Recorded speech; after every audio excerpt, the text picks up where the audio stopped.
Hello, everybody, and welcome to the Filipino Freethinkers podcast. That's also a video, and this is another episode of Conversations for a Cause. And today we have with us Richard Carrier. He's a historian, he's a philosopher, and one of the leaders of the free thought movement in the US. So, hi, Richard. Hi. So, your latest book is Proving History, Bayes' Theorem, and the Quest for the Historical Jesus. You also have several other books, like Not the Impossible Faith, which you actually signed for us. I don't know if you remember that. But, yes, yeah. And Sense and Goodness Without God, which you also signed for us. And also, you contributed to Christian Delusion and The End of Christianity.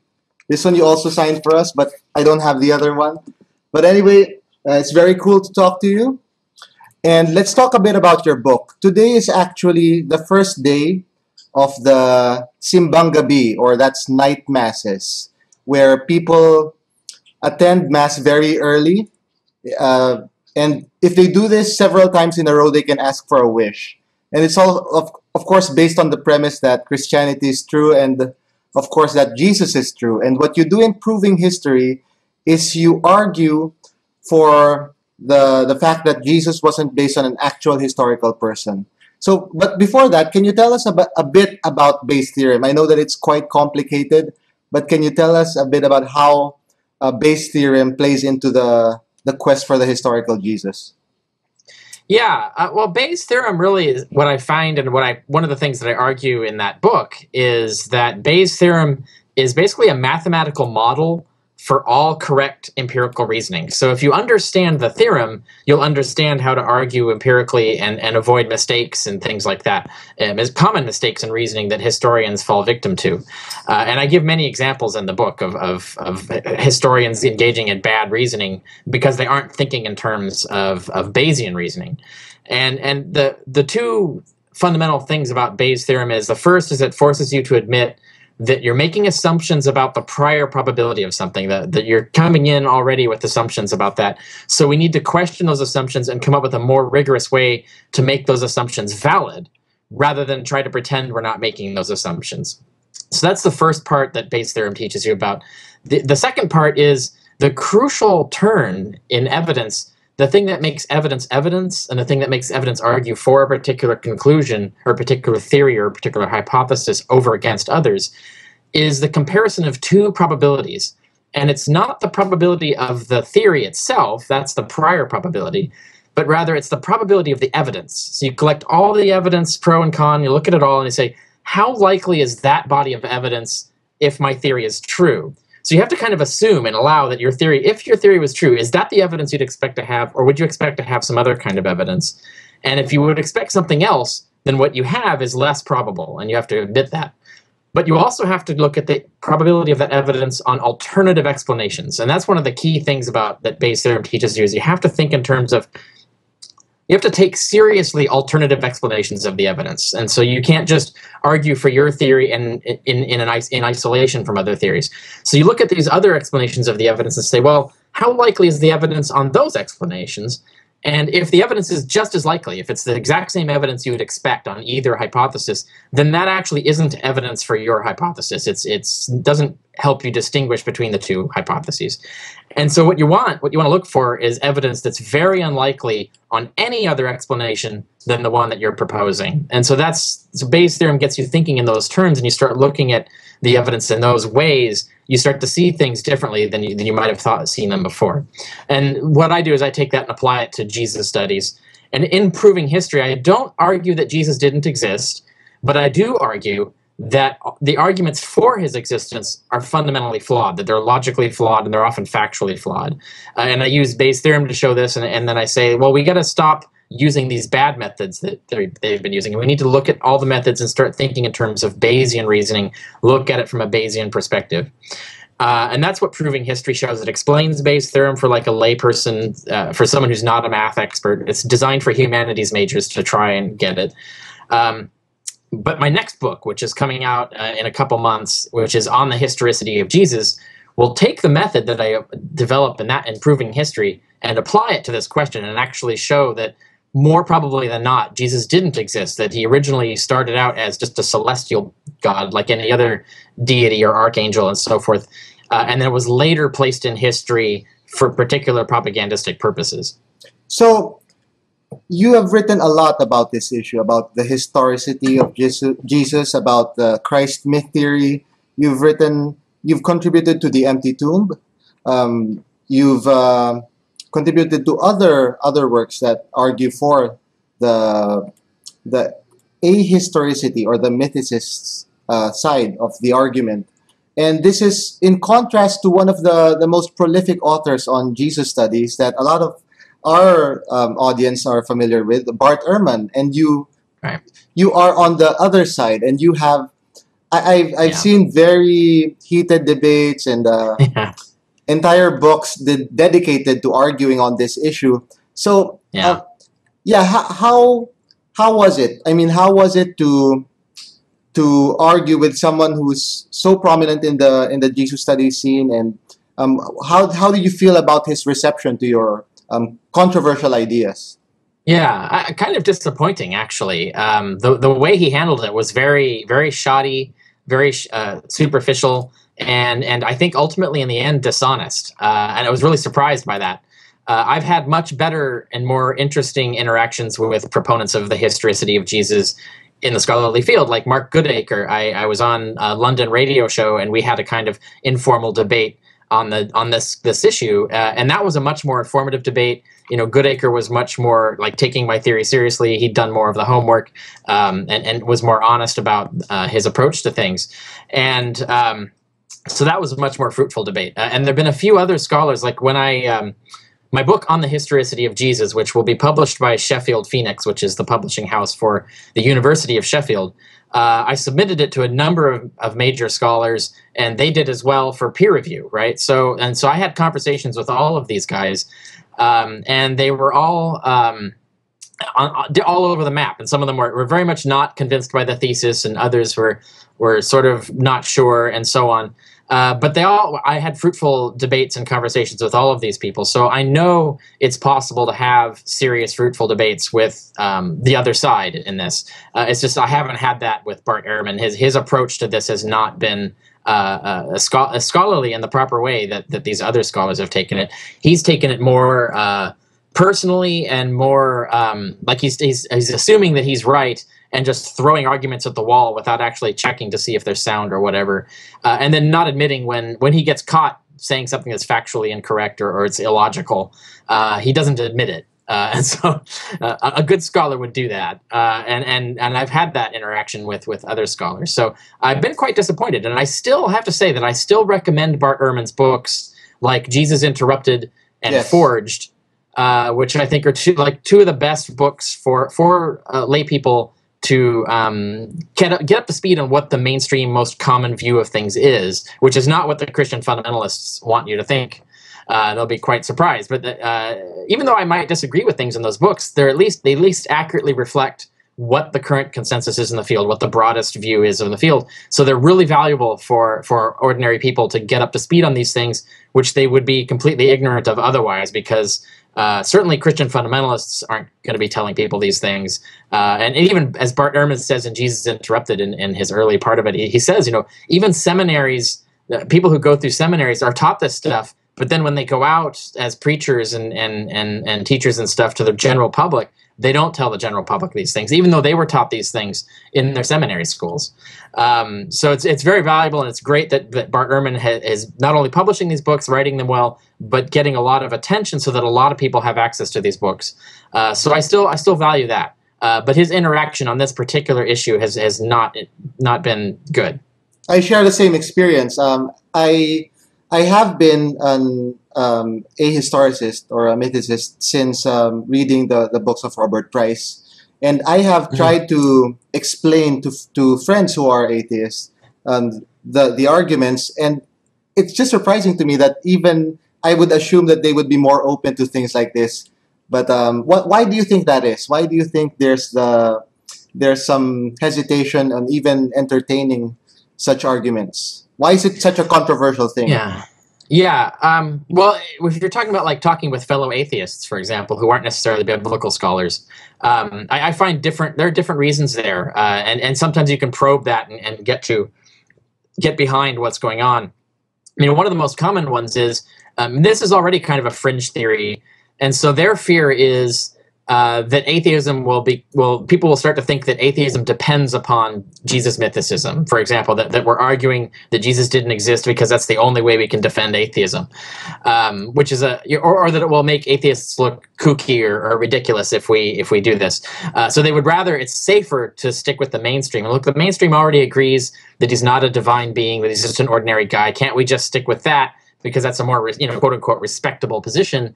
It's easier to defend there. And I've written blogs actually making that point. It's like, yeah, I agree that it's actually easier if you're going to go promoting atheism, if you're going to go criticizing religion, it's much smarter and much easier to just stick with the consensus right now and just sort of concede that, yeah, probably Jesus existed, and we'll argue from there. We don't need to argue Jesus mythicism as a way to attack religion. I don't think that's a good tactic. And I've written on this, discussing it, why I think it's not a good tactic for that. The only reason that I'm a supporter of it is that it convinced me. And as a historian, I found the arguments for it to be all over the board in terms of quality. And there's no single book that you can go to that's completely right. And no one who, like, for example, Robert Price doesn't give you like one coherent, this is the best, most plausible theory, these are all the arguments for and against it in one place.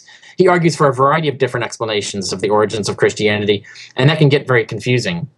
And also, he often doesn't cite all the evidence supporting the claims he makes, and so that puts people sort of at sea when they want to try and defend these things or criticize them.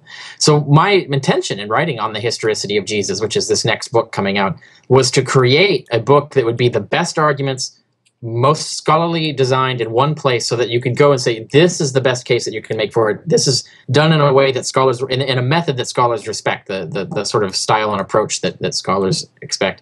It passed peer review. It'll be published by an academic press. This is the first time that'll happen.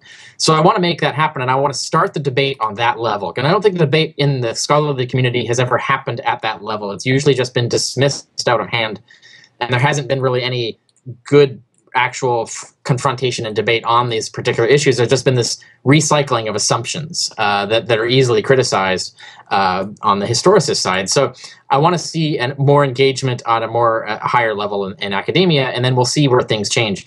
As has happened for the patriarchs, for the Old Testament. In the 70s, that changed. Before the 70s, everybody assumed it was historical, and the idea that they didn't exist was absurd and a fringe belief, and they attacked any scholar who tried to propose that they didn't exist. And so a lot of things happened through the 70s, but now that's mainstream. That's the mainstream view. Even Bart Ehrman would agree the patriarchs probably didn't exist. They're mythical people that were invented, and the histories were created, just basically out of whole cloth for particular purposes. And that's what we're saying now is happening to Jesus. So possibly we're at that stage now. We're starting like where we were in the beginning of the 70s. So you think maybe 30 years from now, the idea that Jesus didn't exist will be more respectable. And I'm starting to see this already in the scholarly community. There was Professor Davies, for example, wrote an article criticizing Bart Ehrman for being too harsh on this idea. He says, our field can really only be respectable if we allow this to be a plausible hypothesis worth debating and taking seriously, rather than making it a vehicle for ad hominem and things like that. And there are I've spoken to other professors who are willing to say, I'm not really sure that's possible that Jesus didn't exist. I'm not convinced he didn't, but I'm willing to entertain the possibility because I think there's a lot of problems with the evidence. So I'm starting to see openness to the idea, even among people who don't accept the idea yet. They're at least starting to look at it and taking it seriously. So you have written lots of articles, you've written books, contributed to two collections, and are attempting to write a definitive book on this topic. So I'm sure you have had a lot of experience trying to explain it to people. Can you give us the elevator pitch for those people who haven't heard the idea of the ahistoricity of Jesus? Can you give us the elevator or a brief summary of that? Well, usually I would just hand someone my card and say, check out my website. Or Google. I'll say, Google me, because I've done some videos. I did some talks, and those videos went online. So I would try to, if I had an elevator ride with someone, I would say, go, you want to watch those videos. You want to try and find them, so go look for those. But if I had to explain, I would say, the basic idea of is that the letters of Paul, which are the first documents we have, and the Gospels come decades after that, the letters of Paul, once we get rid of the forgeries, because we have to admit that even mainstream scholars admit that some of them are forged. So we get rid of those and we just focus on the ones that are authentic. They look weird if Jesus existed as a historical person, because Paul seems to only know about a heavenly Jesus. His Jesus is always in outer space. He always communicates through revelation. There's no clear sense that he was a recently executed historical person. And now there's a debate that can be ranged around that. So that whether that's true or not can still be debated. But that's the first start of it, where it starts to look really weird. And then you start looking at the external evidence, and it all crumbles once you start pulling at the threads. That it just unravels. So there really isn't any good external evidence that Jesus existed. So it comes down to the Gospels. And then when you look at the Gospels, they're just so full of mythological writing that they resemble in many ways a lot of other myths told about non-historical people. So already it starts to look like he's looking like a non-historical person. The stories being told about him are the kinds of stories that were told about non-existent people. So... and even when they're stories that were told of existent people, they're told of other people that looks like they've just been borrowed and attached to him. So there's a lot of suspicion here. So we got to look at that evidence, and it's when we really start looking at the evidence and eliminate all the bad evidence and look at what actually is the best explanation of the evidence we have, it starts to look like a non-historicity hypothesis. Makes more sense of the evidence. But there's no way in one elevator ride that I could convince someone of that, and I wouldn't even pretend to. But you have to start questioning the assumptions that Jesus Studies has been using all of this time and just making. And I run into these assumptions from major scholars all the time, that even in my debate with Goodacre on London radio, he was saying things about the letters of Paul that weren't true, but he just assumed they were true because that's what everybody gets taught. And I called him out on that and pointed it out, and he's and later he says, "Oh, you're kind of right. Those things aren't in the letters of Paul." And so this is the barrier that they're facing right now. Is just this system of assumptions that really don't hold up, and then when you start questioning them, the ground just starts to fall out from underneath the theory that Jesus existed. So it's good. What you've done is you have shown that even people who are normally critical or skeptical in their thinking do have blind spots. They can be prone to these assumptions, and they can be prone to making fallacies of appeal to popularism, and you are also, of course, a philosopher, and you do not shy away from controversy. When people say that philosophy is dead, you you take issue on that, and you have said, of course, that philosophy is not dead. And can you tell us a bit about what you have said about how philosophy is, and as it compares to science? I've been wanting to talk about this for a long time, and I finally put together a talk for Skepticon this year. The video of that is online, so you can find that. And the title of that, if you want to Google it, is just Google my name, and it's "Is Philosophy Stupid?" That's the title of my talk. Because I hadn't really written, I sort of written like little bits in as asides and digressions and other things about this, but I'd never really treated this subject head on, like this common claim that you hear from scientists, and I'm even starting to hear it from people in the humanities, that philosophy is a waste of time, that it doesn't make progress, that it's useless and we can do without it. And there's a lot of other arguments that I point out in that talk that people have made. And I'm really astonished by this. I think, and especially as a historian of philosophy who knows the history of how philosophy originated and what it was originated for and what it was originally used for, a lot of people have these assumptions about the difference between philosophy and science that were really sort of fictions that arose only in the 20th century, that didn't exist before that. And I talk about that in my talk. So I've taken on this idea that philosophy is useless and pointed out that no, it's not, and it does make progress, and it is valuable and important.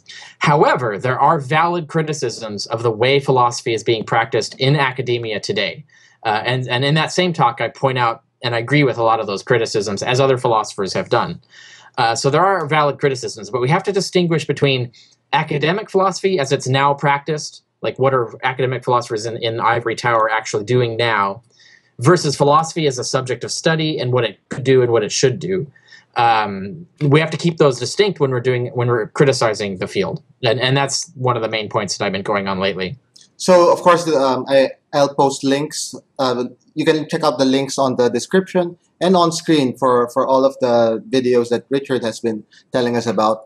Another common misconception, I think, is that philosophy is boring, but you have proven that that is not the case. You recently wrote an argument about a certain deity and a certain sexual practice in your blog. And Yeah. I'll link to that, but can you tell us about like the gist of that argument? Because I think that's a fun one.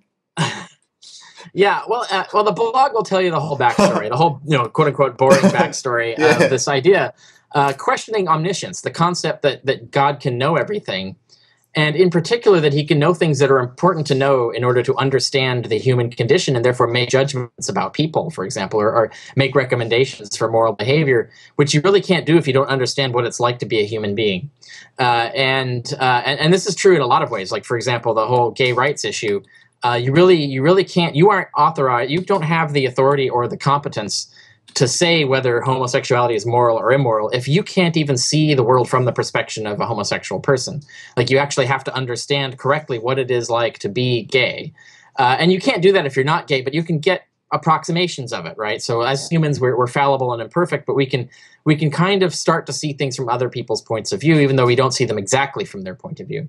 But God, you would think, if God's supposed to be this great moral authority, if he's supposed to be a more authoritative authority than we are on morality, then he should be able to know more than the rest of us about these things. So he should actually know what it's like to be gay, which means he has to know what it's like to find men sexually attractive, right? If he can't know that, if he doesn't know what that's like, if he doesn't experience that, then he really is not in a position to judge any better than we do, because we can judge by trying to approximate it and try to imagine it and things like that. It's never exactly the same, but then that puts God in the same boat as us, so that he's not really more omniscient than we are in that respect. And I take this towards the absurd, because it started with this is a joke that I told earlier this year in a bar, surrounded by a bunch of atheists, and I was talking about, we're joking and drinking, but I was kidding on the square, because I was like, it's kind of a serious argument, but and it was especially because I was in a sex positive community, so I tend to surround myself by people who see sexuality from a more positive perspective than Catholics do, for example, that Christians in general, and Muslims certainly, where you have the idea of what in the blog is, what is it, the title of the blog is, ergo God maximally enjoys getting gangbanged, I think is something, is the title of it. Where I talk about, I even link to women who've talked about this, and men have as well, about enjoying the experience of being gangbanged, right? As a particular sexual practice among consenting adults, in this kind of scenario, not a rape scenario, but a sort of a fun athletic scenario. But there are people who see this who can see these kinds of encounters in a positive way and enjoy them. And you can't really find anything that's really wrong with that. It's no one's getting hurt, no one's being taken advantage of. Everybody's happy and consenting and enjoying the experience. So how can you really say that that's wrong? But you have a situation where you can have someone who's enjoying that. The only way that God can really know everything is he has to know things like what it's like to enjoy being gangbanged, and the only way you can really know what that's like is to do it, is to enjoy gangbanged, right? Otherwise, you only know it in an approximate way. You can approximate it or imagine it, but then that means your knowledge is imperfect. Your knowledge is imperfect the same way anyone else's knowledge is imperfect. So for God to really fully know, to be fully omniscient, is that he would have to actually not only enjoy being gangbanged, but he would have to maximally enjoy it. Because if he doesn't enjoy it as much as anyone ever could, then that means there's someone who exists who knows what it's like to enjoy being gangbanged more than God does, right? So that means there's someone in the world who knows more than God, and you can't be omniscient if there's someone who exists who knows more than you. And so that was the argument. And of course, it's sort of a silly, what do you call it, barroom kind of argument, but you can turn it into serious ways by not talking about gangbangs. We could talk about other things. But it's just the idea of the gangbang is shocking on purpose, because it forces, like, Christians are usually prudish about sex. It offends them to even think that God would enjoy being gangbanged. What a horrible thing. Like, that's so sinful and bad. But from our perspective, that seems so silly for someone to think that you can have a more sex-positive attitude about certain sexual experiences like that. So I think it's a very challenging way to put it, and fun, and and I had to put it up because I had been talking about it for a while, and this book came out that was making a similar argument, but not from the point of view of sex, but still from the idea of omniscience being limited in this way. So I finally, broke down and did a blog on it. And yeah, I think philosophy can be interesting and fun when you do entertaining things like that. So you bring this this attitude to philosophy, or to the way you do history, where you're not afraid to confront people. You're not afraid to say controversial things. And this is something that you have done several times in your blog and in your writing, especially on things on the free thought movement. And I'm talking, of course, about Atheism Plus. You have written about your views on secular humanism in your book, Sense and Goodness Without God. So you this is already an area that you have had interest in before. But recently, of course, you with Jen McCright, you're one of the people who speak about Atheism Plus. So for those who haven't heard of it, I mean, here in the Philippines, I know of some people who haven't. Can you tell us a bit about how Atheism Plus started and what it is? Yeah, it's two different things that converged around the same time. One is the idea of Atheism Plus is just shorthand for atheism plus humanism plus skepticism. So we want to unite these three movements into one way of seeing the world, where we take conversations about right and wrong and so forth from a humanist perspective as something that atheists should be talking about. That you can't really be a good atheist and reject humanism or reject skepticism. That you have to embrace humanism and you have to embrace skepticism, and not lip service. You have to actually seriously mean it. Like if you're going to actually be an atheist who is also a humanist and embrace humanist values and really advocate humanist values, you have to take that seriously, and you have to actually do it and try to become a better person by building your humanist values and the way you embody those values and act on them and in your life, and especially online. And acting as a humanist, as a compassionate person, as an honest person, and so forth, with these humanist ideals in your behavior online is just as important as your behavior in the real world. And that gets us to the other prong of this, which is that there has been an uptick in harassment and abuse of women online. Especially women who are outspoken and who talk about defensive feminist values and so forth. And it's not just in the atheist community. It's interesting. It's been happening in many other communities, the tech community, the sci-fi writers community.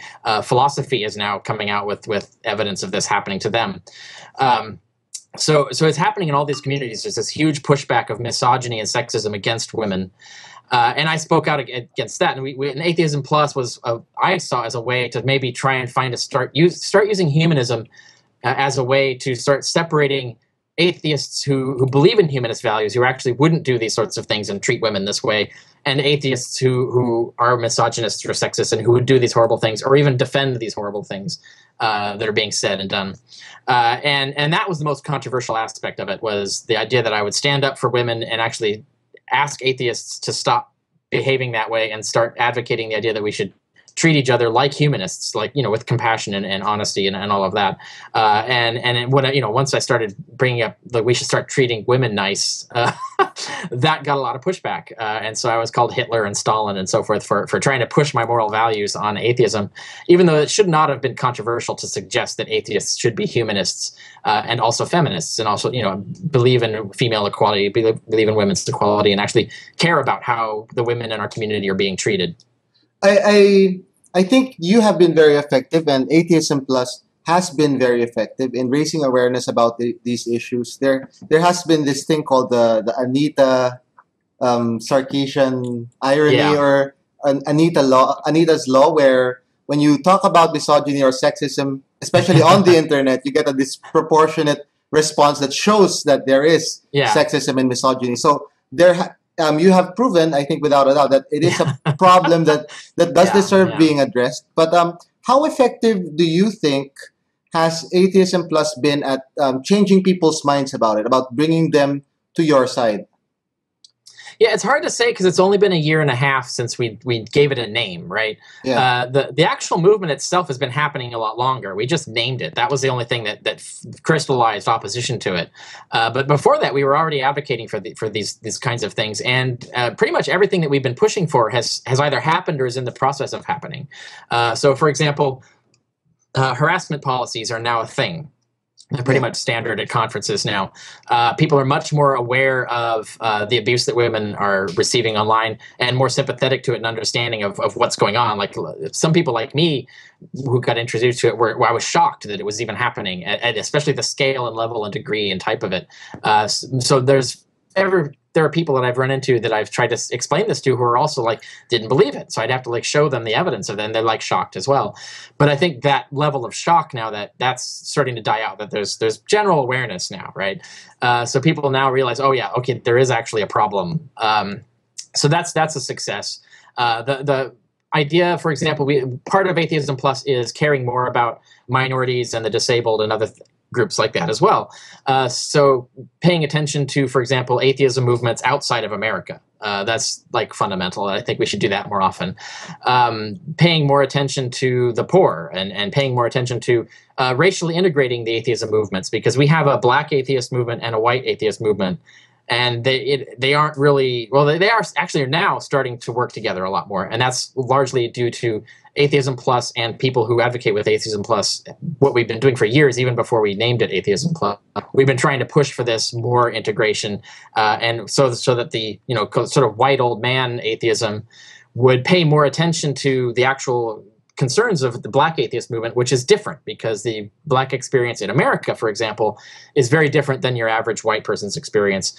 And so what atheism means to the black community and what their concerns are as atheists and humanists are different. And we need to acknowledge that and actually listen to them and say, oh, hey, how can we help each other and listen to each other and make a unified movement in that respect. So that's been happening. And it's been really happening in a big way. I'm really impressed with the progress that's happened in just the past 2 years on that. And other aspects like caring about the deaf and blind. This is another issue that we've been pushing for. For example, the way you do web work is important. For example, recently on Free Thought Blogs, we've been advocating that our blogger network put alternate tags, the text tags on all their images in their text, because the blind as they're reading a website with the technology that assists them, it tells them there's a picture there, but if you haven't put an alt text feature, it won't tell them what that picture is of, so they feel excluded and they don't know if are they missing something important. And especially as a visual joke, you're leaving them out of the joke, right? So we were asking people to do it, and so we were still getting complaints that it wasn't being done. So we actually instituted a widget that tells our bloggers that they didn't do it. So anytime they put an image in there, it says, "Hey, you didn't do this. Are you sure?" So we're actually reminding our bloggers now, and I think it's happening more often. I've personally been trying really hard to keep up with this because I wasn't doing it at all. I would just skip that step. But in just over the last year, I've been stepping up my effort to try and put alt tags on all my images as I produce, to explain if it's a joke, to explain the graph if it's a graph, or even if it's just some silly picture, at least say what it is. So that's an example. And having deaf interpreters do sign language interpretation and create transcripts of videos, all these kinds of things that people weren't thinking about before. This is another example we've been pushing for, and that's been happening more and more. We see at conferences, we see interpreters, or we see transcripts. People care more about or thinking about these other groups that we were sort of ignoring before. And so this is just an example of many kinds of things that the Atheism Plus movement and the people who ally with that movement have been doing for years and have really been sort of organizing more together to do. And we're actually seeing progress on that. So it's looking good. So we'll see like 2, 3, 4 years from now where we're at. But it's going in a good direction so far. The one big sticking point really is the treatment of women, that we're still having a lot of pushback on that.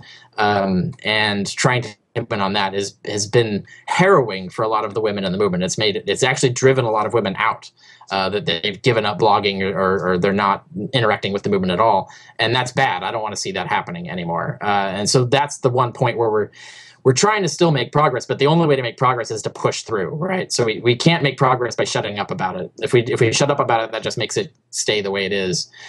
So that's the hardest battle that we're fighting right now. So as I understand it, like Atheism Plus tries to be more inclusive of people who are normally, at least in American atheism or in that scene, have been excluded, like by gender or race or disability or whatever. Like, but there have been criticisms that your approach has been excluding certain people or shutting people out who would otherwise be willing to help you or be willing to have an open mind about these issues. Mhm. Like, do you think that like having a positive or friendly approach towards people who disagree would be more helpful in terms of promoting Atheism Plus? Well, it's the same debate for atheism in general, right? Should we be friendly to Christians and theists, or should we be Yeah. confrontational and critical? And I've always said on that side that we should have both. That there should be the nice people who do the nice thing because they're good at that, and then there should be the mean people who are good at really sticking it to the religious hypocrisy, which is what I've always done, right? That's what I'm good at. And so I don't mind the nice approach as long as you're not telling everybody that everybody should be that way, because if everybody's the nice person approach, you're basically surrendering the field to the religious. They get to define the conversation, and anytime you try to criticize them, they can keep moving the window and saying, "Oh, you're just being mean. You're just being mean," when in reality, often being really mean. So I say we can behave the same way they do in that respect. We can be mean when it's appropriate to be mean. We can be very critical. We can make fun of them when they really ought to be made fun of, and vice versa is fine. As long as you're being honest about it, and you're thinking about, like, is this going to accomplish what I personally want to accomplish? But the whole movement doesn't have to be defined that way. We can have atheists engaging in both approaches, different approaches from different fields. That's fine. With Atheism Plus, it's the same way. I think what's been abrasive from my approach is that I've been very ruthless against the misogynists and sexists. I've really and will not let up on that. They are assholes and despicable people, and their attempts to defend themselves are really exemplify illogicality and irrationality that shouldn't have no place in the atheism movement.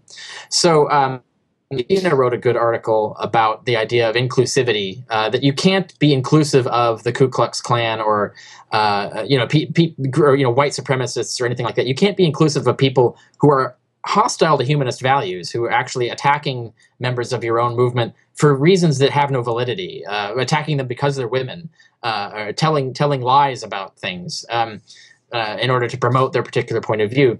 We can't really be inclusive of those people. We actually should be excluding those people and criticizing them and say, look, we don't want you at our parties, we don't want you at our conferences, unless you're going to act with compassion and honesty. I mean, you have to at least exhibit that. And even comedians who can be vicious in their comedy can do so in a compassionate way. And I think atheists need to be that way as well. You need to actually stop and think, like, are you sure you're not just hurting an innocent victim with your behavior here?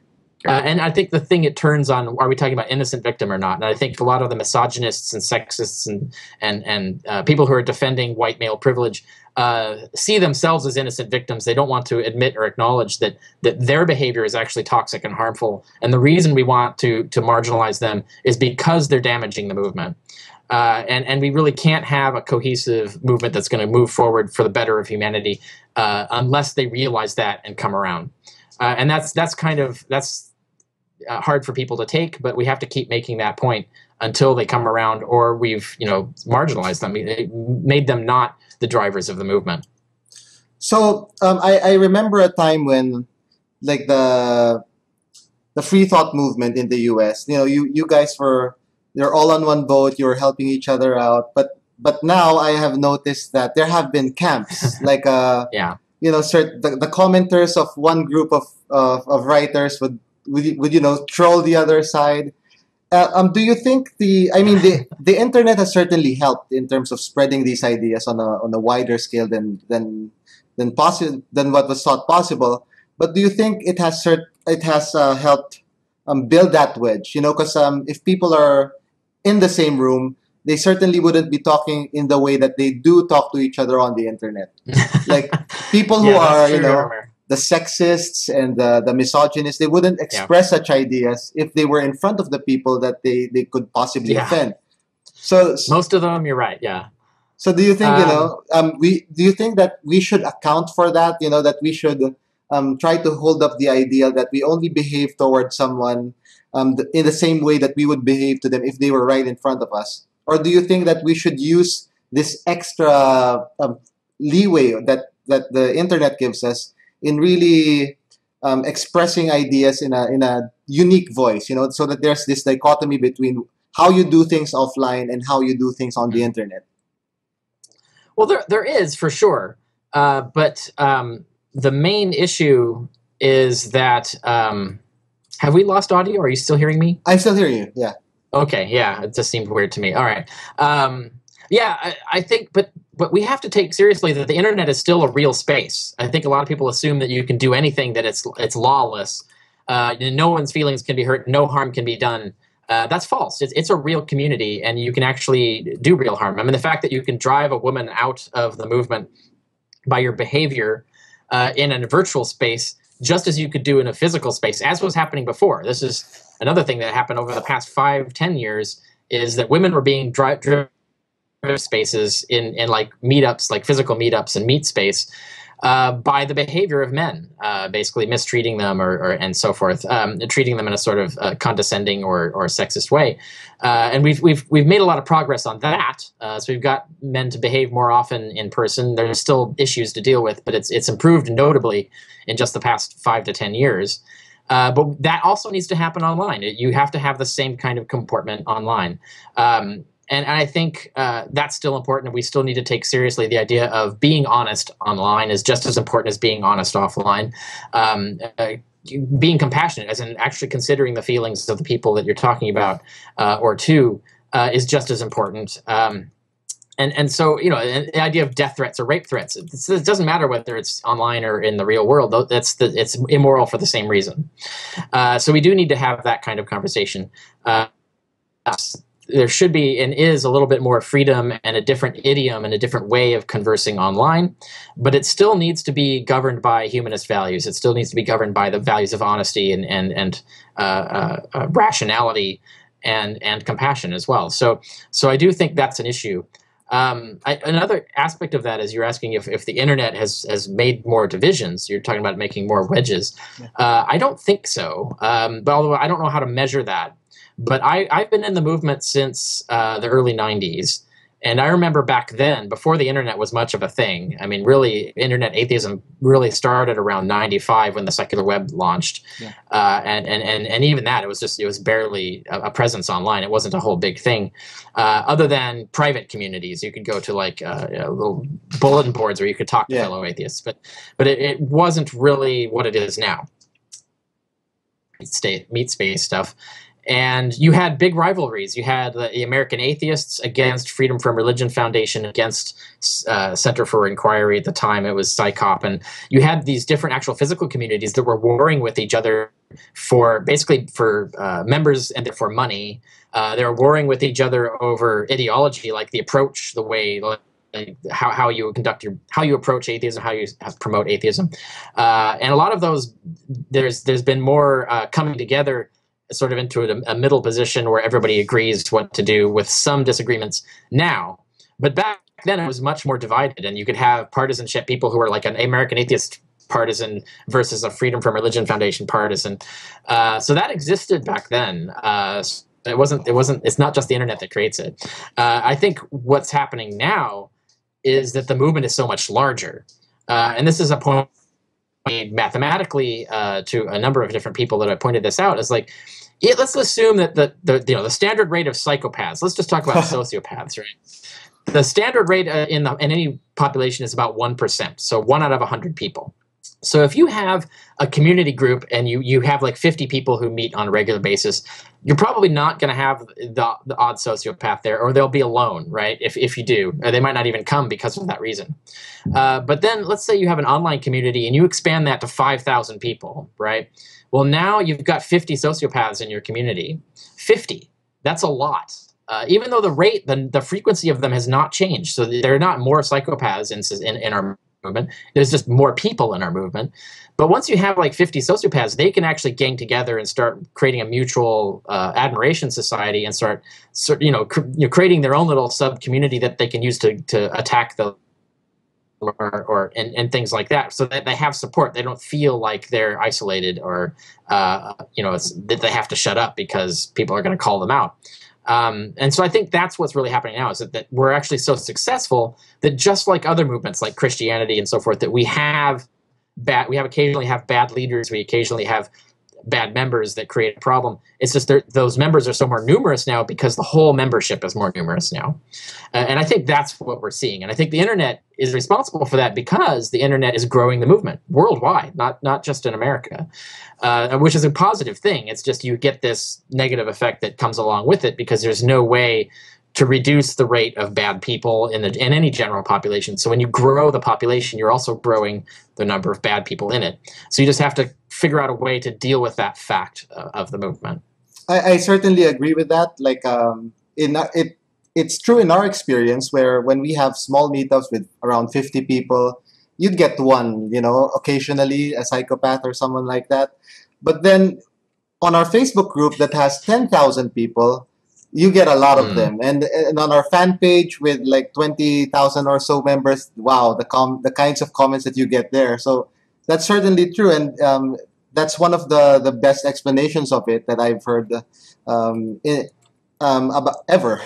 So I asked this of people that I interview who are also prolific writers. You've written several books, and when you write your blogs, like, you really have a detailed way of explaining things. So I talked to Guy Harrison, for example, who's very prolific. And what is your routine when it comes to writing?